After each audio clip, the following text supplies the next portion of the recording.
Welcome to Erasmus Days 2020 at Lobachevsky University.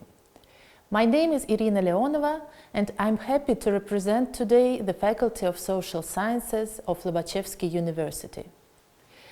This year, Erasmus Days 2020 is a perfect occasion for us to present our international Erasmus programs that bring value to them and give more attention to the internationalization processes that are on the way at our faculty. Can you only imagine more than 3,000 events in more than 67 countries all over the world? And this event is one of these events. But first of all, let me just give you some information about who we are and what we do. The Faculty of Social Sciences is a part of a vibrant community of a national research university named after a great mathematician, Nikolai Lobachevsky. Lobachevsky University was established in 1916 in a very beautiful city of Nizhny Novgorod at the confluence of two great Russian rivers, the Volga and the Oka. The Faculty of Social Sciences is not that old. It was established only in 1997, but since its establishment, it has become a vibrant center of international academic and scientific life. Several European international projects were developed at our faculty, such as Tempus projects, Aeronet projects, and now we're running 3 big Erasmus projects at our faculty, and we are going to speak about them today.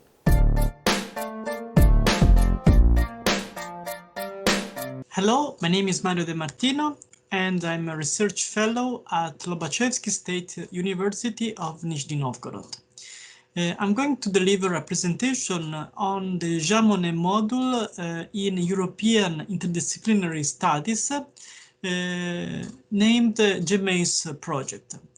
This is a project recently approved by the European Commission and lasting for the next 3 years. The Jemmeis project is an interdisciplinary module focused on the study of the European integration studies. The Monnet module is structured along 5 courses, which you can see in this slide. The first course is the socio-economic transformation in the post-Soviet space. The second one is the history of the European Union. The third one is the EU politics and governance. The fourth is the European construction. And the last is the EU network policy. The teaching staff involved in the Monnet module are Professor Alexei Gromyko, who is the academic coordinator of this project, and he is supported by Professor Nina Ivashenko, Professor Sergei Krivov, Professor Emil Karakulian, and Professor Roberta Alonzi. The first module of this course is named Socioeconomic Transformation in Post-Soviet Space. Professors in charge of this course are Professor Alexei Gromyko and Professor Nina Ivashenko. This is a course of 20 teaching hours per year, and it is a course addressed to students of sociology, international relations, economics, but it's open to students of any other specialization. This specific course is focused on the analysis of the socio-economic transformation which took place in Russia and in the post-Soviet countries after the collapse of the Soviet Union. And it also analyzes the influence that Europe had in this process. Teaching number 2 is the history of the European Union. The course is delivered jointly by Professor Alexei Gromyko and Professor Alonzi Roberta. It is a course of 15 hours and it is open to students from any department of the Faculty of Social Sciences. This is a course based on the history of the European integration process, so it analyzes all the main stages of the construction of the European Union, so from its origin till nowadays. Teaching number 2 is called EU Politics and Governance. Professor Sergei Krivov is in charge of this course, which is 15 academic hours per year. The course is addressed to students of politics, international relations, and regional studies. But as in the other courses of this module, also students from other specializations are welcome to join. And this specific course is mostly focused on the political dynamics taking place at the European Union. So the main institution, European Union institution, will be analyzed, and also the European decision-making process will be object of this course. Then we have the teaching number 4, which is named the European Construction, led by Professor Emil Karakulian, 15 academic hours per year, and students from very diverse profile can join it, sort of from law, economics, politics, international relations. This is thanks to its very high interdisciplinary degree of this course. The last course of the Monnet module is the EU Neighborhood Policy, delivered by Professor Alexei Gromyko and Sergei Krivov. This is also a module of 15 academic hours per year, and the course is addressed to students of politics, international relations, and regional studies.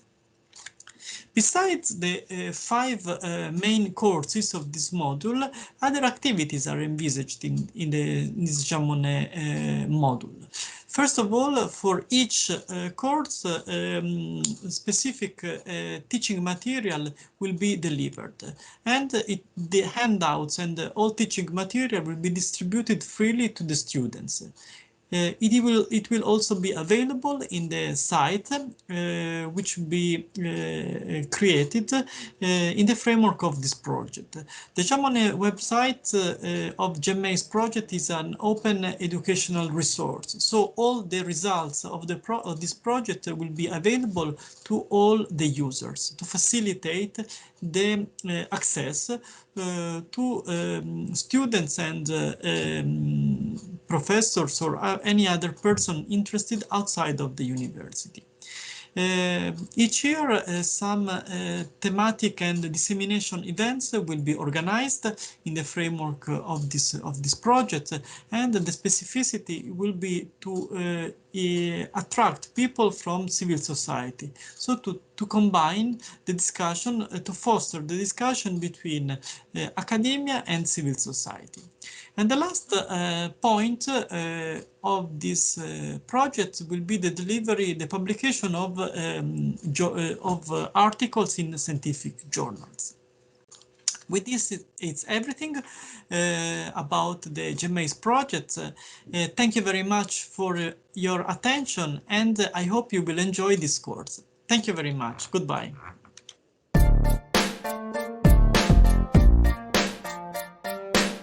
So, good morning, my name is Sergei Krivov. I'm working at the University of Nizhny Novgorod, University of Lobachevsky, Nizhny Novgorod. So, I'm associate professor. I'm working in the Department of Political Science. My subject, my course, the European Union's neighborhood policy. I think that currently EU neighborhood policy, the policy towards neighboring countries, including Eastern European, post-Soviet republics, and towards Mediterranean, Northern African, and Middle Eastern countries are very important. So my course includes from such topics as basics of your external and foreign policy, so European enlargement policy, main principles, so European Mediterranean agreement, including the relations between EU and MENA countries, so Middle Eastern and Northern African countries, and Eastern Partnership. I think that European Mediterranean Agreement and Eastern Partnership are the further step in the development of European enlargement and European neighborhood policy.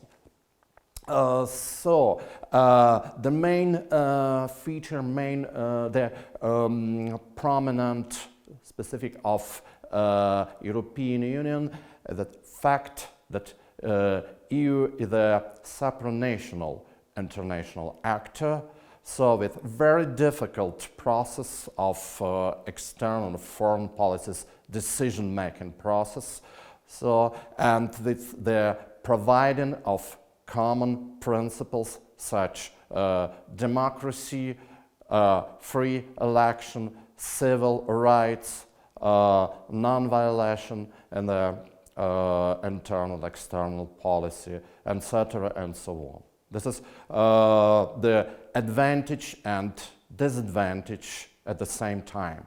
So currently we look many events on the Mediterranean and post-Soviet space, including the aftermath of migrational crisis, so Syrian civil war, Nagorno-Karabakh military conflict, post-electoral process in Belarus, so Russian-Ukrainian relations. And currently, in the second decade of 23rd century, so there is a struggle between main international actors, including EU, United States, Russia, Turkey, so China, of the influence and presence in different areas of the world. So, and competitive advantages of EU are very ambiguous. So that includes the attractiveness of European models for post-Soviet republics.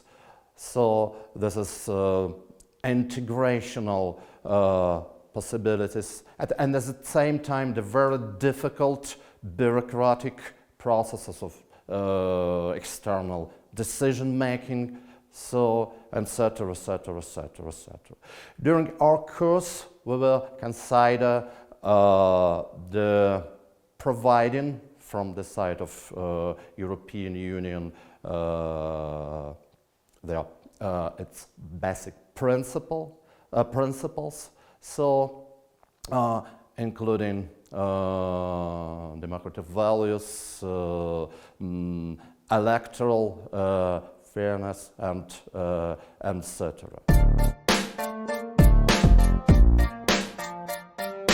So my second course, the European Union's politics and public administration. European Union was created in 1957. And then after the several waves of enlargement process, including joining the European Union, Great Britain, Denmark, and Ireland 1973, Greece 1981, Spain and Portugal 1986. So then European Union in its new page in its history and new waves, new process of enlargement, including the joining in into European Union, Scandinavian and post-Eastern Bloc countries during 2004, 2007. We will pay special attention to the basic principles of decision-making process within the European Union's executive and political structures. So, and the governing technologies and public administrations approaches the frameworks of European Union. So we will pay special attention towards not only critics and controversies towards European Union's experience, but the good practices of the ideas of public administration's principles within the frameworks of official administrative bodies' activities. So today, it's very important today to consider the technologies of the application of principle of business management. So, for example, client-oriented technologies within the public authorities. So, and I think that the experience, the consideration of EU's experience in this field and in this area will be very fruitful and will be very, very successful. So it is very important that Russian Federation and other post-Soviet countries, right now we have such attempt in the framework, in the field of integrational process, and and the experience of European Union is a very good example for us to develop or integrational projects, including custom unions, including Eurasian Economic Commonwealth, etc., and so on. So the special attention within that course we will pay to the evaluations method of the effectiveness of decision making within the frameworks of institutional, within administrative and legislative bodies and political entities. Very important to consider the specific and controversial impacts of the aftermath of integrational policies, especially including the new European, new EU countries, including the post-Eastern Bloc countries. So, and the communication within EU and Eastern Europe and within Russian Federation.